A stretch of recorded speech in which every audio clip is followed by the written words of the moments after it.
आज होती चतुर्थी आणि चतुर्थी सोडायला मी बनवली होती खिचडी. तर खिचडी का तर व्हिडिओ कंटिन्यू करा, मग मी तुम्हाला सांगते. तर मला चला. ना पोरांचा खूप जास्त राग येतोय, पण काय करणार ना, आता मोठे झाले ते मारू पण शकत नाही. लहान जर असताना खरंच याला झोडपून काढलं असतं मी. आज घरामध्ये एक तर कपाट नाही आहे आणि जसं तसं मी कपडे ॲडजस्ट करून त्या टेबलवर ठेवले होते. आता हे एवढे कपडे मी कुठे ठेवणार बरं. पण मी एक ऑनलाईन जसं की स्टँड आहे ते बघितलं मी दुपारी आणि ते ऑर्डर केलं. आता ती ऑर्डर कधी येईल माहीत नाही. त्याच्यावर तो बसत होता, म्हणजे तो पहिलेच नाजूक होता तो टेबल आणि त्याच्यावर तो बसायला गेला आणि तो टेबल तुटला. आता काय बोलणार ना. आणि आज आहे ना, मला सुट्टी घ्यायचं काही एक इच्छा नव्हती, पण माझे आले पिरियड, त्याच्यामुळं मला घ्यावं लागली सुट्टी. इथं बघू शकता तुम्ही 2 तुकडे झाले त्याचे. आणि कपड्याची इतकी जास्त पंचायत आहे. एक तर सिंगल रूम असल्यामुळं ना बऱ्याचशा गोष्टी त्याच्यातच मॅनेज करावं लागते. सकाळी उठले, स्वयंपाक वगैरे केला, पण अचानकच जरा जास्तच पेन व्हायला लागलं, पोट दुखायला लागलं, कंबर दुखायला लागली.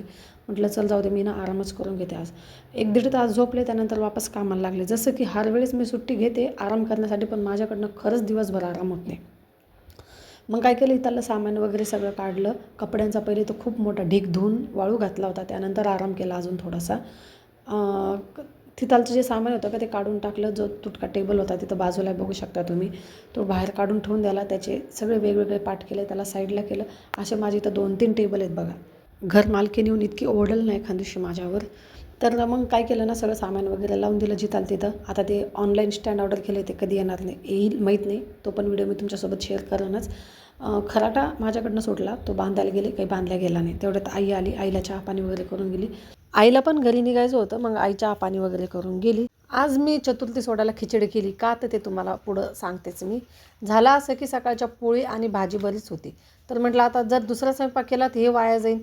त्यासाठी मी थोडी खिचडी केली आणि थोडे भजे वगैरे आणि थोडे पापड वगैरे तळले. माझ्या सासरची ही फेवरेट डिश आहे बरं का. सासरकडच्या माझं धुळ्याचं सासर आहे.